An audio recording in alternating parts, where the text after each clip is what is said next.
This video is Basic Economics Part 4. We're going to talk about supply and demand, what it is, give some examples in it, and talk about what happens when we shift the supply and demand lines.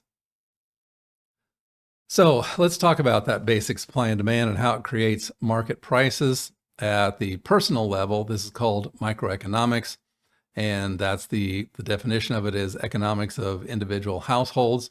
That's a repeat from an earlier video. This is a theoretical concept in business, which is actually useful. You can actually use this to plan and help your business. So, definition of demand, the quantity of a good or service that people are willing to buy at various prices. This is the number of units, okay? So forget about price. This is the number of units that people are willing to buy at a given price. How many are they willing to buy at $200, $400, $600, $800, whatever it is? How many units will they buy at each of those prices? Supply, on the other hand, is the quantity of a good or service that a business will manufacture. They'll make available at various prices. So how many units will the business make if the price is $200, $600, $800? Now, clearly, as the price goes up, consumers are willing to buy fewer units, but manufacturers are willing to manufacture more of those units. So this is a chart that your business could put together. And what you tell yourself is you go out there and you do some research and you say, okay, at $1,000, how many units, let's go here to the blue column, how many units are we willing to manufacture as a business? And we tell ourselves, well, at $1,000, we're not making much money. So yeah, okay, we're willing to manufacture rather 10,000 units. At $1,500, we're willing to manufacture 16,000 units, okay. At $2,000, we're willing to manufacture 18,000 units, $2,500, 24,000 units, and at $3,000, we're willing to manufacture 30,000 units. Now, as manufacturers, we ask ourselves, at these different prices, how many can we sell to consumers? So we go out and talk to some consumers. At $1,000, we get a feel that we can sell 25,000 units. The consumers will buy 25,000 units. I need to say that properly. At $1,500, we find out that consumers will buy 22,000 units. At $2,000, they will buy 18,000 units. $2,500, 14,000. And at $3,000, they will buy 8,000 units. So the question now is, can we use this data for something interesting? And yes, one of the questions we can answer is, what price should the firm sell at and how many computers should it produce? Now, we're going to ignore competitors right now. So what price does the firm make the most revenue? If you look at this chart, the answer is already there, but we'll go on. So D will be the demand schedule. So that's our abbreviation for that. S will be the supply schedule. That's the quantity supplied at each price. And the equilibrium price is the answer to these questions. Now, let's take a break here for a second and talk about what is the usefulness factor of supply and demand. Your company can make this estimated supply schedule as we talked about. And yeah, so then we can figure out how many units we want to make and how many the customer is going to want to buy. And somewhere in there is a sweet spot where if we manufacture just the right amount, we'll make the most amount of money, we won't have any surplus inventory, and we'll sell to every possible customer there is. There won't be any customer that's left unsatisfied. Okay, and this is useful because your firm's profits, P, are affected by the prices you can charge. That's the revenue coming in the door to your company. And the costs, that's the expense of supply and materials. So changes in supply and demand of the products to consumers affects your revenue, and changes in supply and demand of materials from suppliers affects your expense. So yes, this is all very good information. It'll help keep you from going bankrupt, or it'll help increase your profits, however you want to look at it. When prices are relatively high in comparison to other things, the quantity demanded by customers is going to be low, and vice versa. So let's look at supply. And this is, as a company, this is what we're going to do. We're going to supply stuff. And as we said earlier, the more we can make from it, the more we're willing to supply, right? That's just logical. So we have decided, and this is from our earlier chart, we have decided that these are our numbers, And if we graph it, it looks like this. So at 10,000, which is right here, right there, at $1,000, we're willing to make 10,000 units. And if we jump here to the top, at $3,000, we said we're willing, there's $3,000, we said we're willing to manufacture 30,000 units. Okay, so yeah, that's good. And at 1.5, so we go here, 1.5, that's about 16. At $2,000, we're willing to manufacture whatever that is, 18K, and so on up the line. Now, let's graph the other side of this, demand. We said that this is a graph of what we think the consumers will buy at the different price levels. Well, it's no surprise that it's opposite, right? Because the higher the price, the fewer they want to buy. So at $3,000, there's the $3,000 price. It comes down here to 8K. And at the far end, at $1,000, yeah, they want to buy 25,000 units. So this is kind of opposite of us, but there's something interesting about to happen. And of course, I'm gonna inject some notes in here. So when we talk about supply and demand, we almost always talk about changing one or the other of these lines at a time. We almost never change both at the same time because otherwise it'll drive you crazy. So we're going to say that one stays fixed and the other moves. And supply and demand usually move opposite to each other. That's an important thing to keep in mind. But again, we're only going to do it one at a time to preserve our sanity. In real life, they're constantly moving. You know, they affect each other, so they're constantly moving. When one moves, it affects the other. It moves, and back and forth, back and forth. Okay, so here's how we answer our surprise. Up here, we said at $3,000, we are willing to manufacture 30,000 units. So that's us over here at the blue line right there. That's our 30,000 units. So we're right at this point right there. But we also said the consumers at $3,000 are only willing to buy 8,000 units. So that's this point. So we are separated by 22,000 units. This means that we would manufacture 22,000 units. Too many, and they would be sitting in our warehouse going bad. Okay, the next price level, 2.5 thousand, which is somewhere down here. So we're willing to do, over here, wrong side, we're willing to do 24,000 units right there. But we are still separated from our consumers by 18, they want 18,000 units. Sorry, 14,000 units, which is 10,000 too many. So now we come down here to $2,000, come across here, and it's like, wait a minute, both of these lines are the same.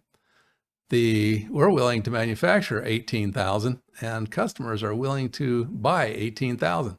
So we get the best price we can. We manufacture the most number of units. That means we get the most revenue is what I should say to be more technically correct.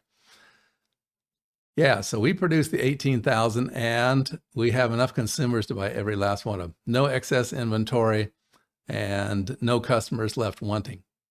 So if we keep going down here though, at 1.5 thousand, so say right about here, and we look at our willingness to manufacture, well, our willingness to manufacture is only 16,000, but the consumers want to buy 22,000, so there's 6,000 too few. So yes, we are lacking here. We are leaving money on the table. And at 1,000, well, we're only willing to manufacture 10,000 units. Customers want to buy 25,000 units, so that's 15,000. So there's a lot of money left on the table out here. So the just right number is 18,000 units. It's right there where the lines cross. And that's an important thing to know. So making even a rough supply and demand curve can tell you a lot of information. This is another way to say it. So these upper two, we follow the purple line, and this blue area right here is where we make too many. The yellow line down here is where we make too few and we leave money on the table. And this last one in the middle is the just right zone. The technical terms for this is the blue zone is called the surplus. The point where they cross is called the equilibrium price. And the yellow zone down here is the shortage zone. Okay, so again, I'm going to keep emphasizing this because this is really important. So between these two lines right here is the surplus, this is where supply is greater than demand in every case. So if we look at the supply line, it is always greater. If you compare it to the quantity down here, it is always greater than any point along there. So we take a point here, we go across there, the blue line's greater. Here, demand is less than blue. Here, the demand is less than supply. Once we cross the equilibrium point, it's exactly the opposite. The supply is always less than any point across from it down on this end. So yeah, the supply is less than people want to buy. So what happens when customers want more and the quantity demanded changes? So people out there, you know, we have a new car, we have a new cell phone, and it hits the internet and everybody wants this new thing now. So demand goes up. And in our case, we're going to say demand goes up by 10,000 units, okay? That's our computers. So what we're going to do is we're going to hold this supply line, the blue line, fixed because, again, as I said, you can't just change both of these constantly. It'll make you crazy. So we're going to hold the supply line fixed. And this is not unreasonable because, you know, when something new comes out, it takes a while to ramp up production. So we're going to say the supply line stays fixed for at least this time. And it also means that people are willing to pay more because, well, we've seen this with cars and phones and fashion items. You know, when something comes out and it's popular, it oftentimes sells for more than list price. So now that demand increases, so every price point, the quantity demanded is higher than before. So if we look at any of these price points along here, the quantity here has gone up. So at this price point, it went from here to here.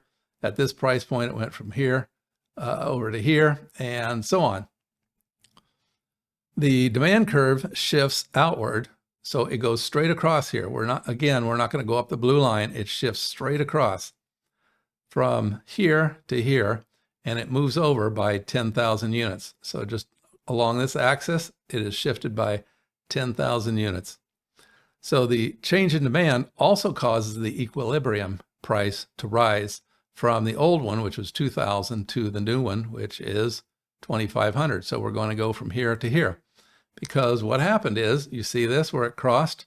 This is the original demand line, and this is the new demand line, and where it crosses is equilibrium, right? So where it crosses supply, the blue line. So here was the old crossing, and here's the new crossing, and what happens? Well, we come back over here. So this was the original, and it moved up, and we come back over here, and there is our $2,500 price.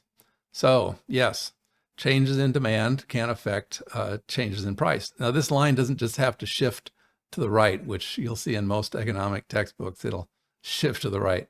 In bad times, it also shifts to the left. And as a businessman, you need to know that.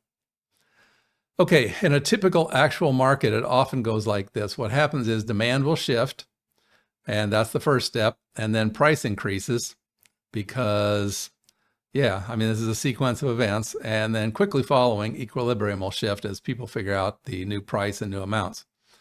As I said earlier, in falling markets, this can work exactly the opposite direction. Okay, so supply and demand. Let's talk about demand.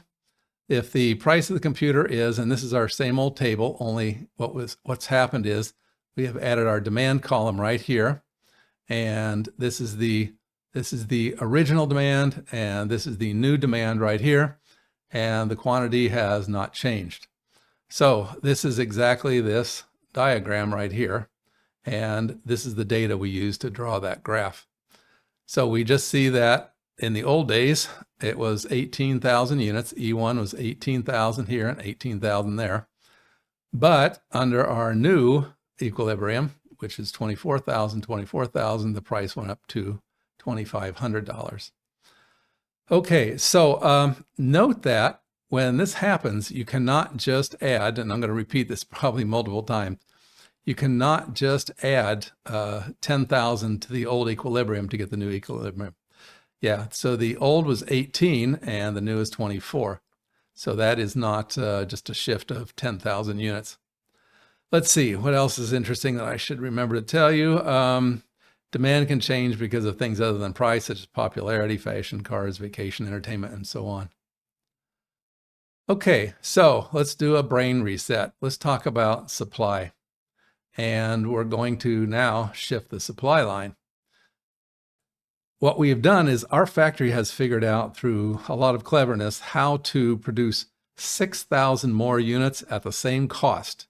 So I don't know, maybe we put in robots, we found better suppliers, we replaced steel with plastic, something like that. So we have been able to produce 6,000 more units at the same cost. So the supply now shifts over here by 6,000 units. Again, it's a horizontal shift. We're not going down the red line. It's just straight across there. So every point on the S1 line is now 6,000 more, and it's now the S2 line. The shift in supply schedule has a very similar effect on the price. We had the original price here when we had the S1 line, the original supply. So this is the original amount we were willing to supply. It was the 18,000 units. But since the supply curve has shifted by 6,000 units, now we have a new crossing point, and that new crossing point is 22,000, and at 22,000 the price is $1,500. So yes, you can have effects by the supply curve also shifting. Notice that the price went down, not up. This is the data that went into this chart, and you can check me to make sure that I told you everything was factual. Here's the old E1, the old equilibrium at 18 and 18. And here's our new equilibrium at $1,500 because we are now willing to supply 22,000 units and our consumers are willing to take 22,000 units. Okay, take a deep breath. The supply and demand graphs are done. Next time, we're going to talk about how we now know how these affect business, and we'll talk about that. So this is the end of economics part 4, and we will go on to the final piece in video part 5.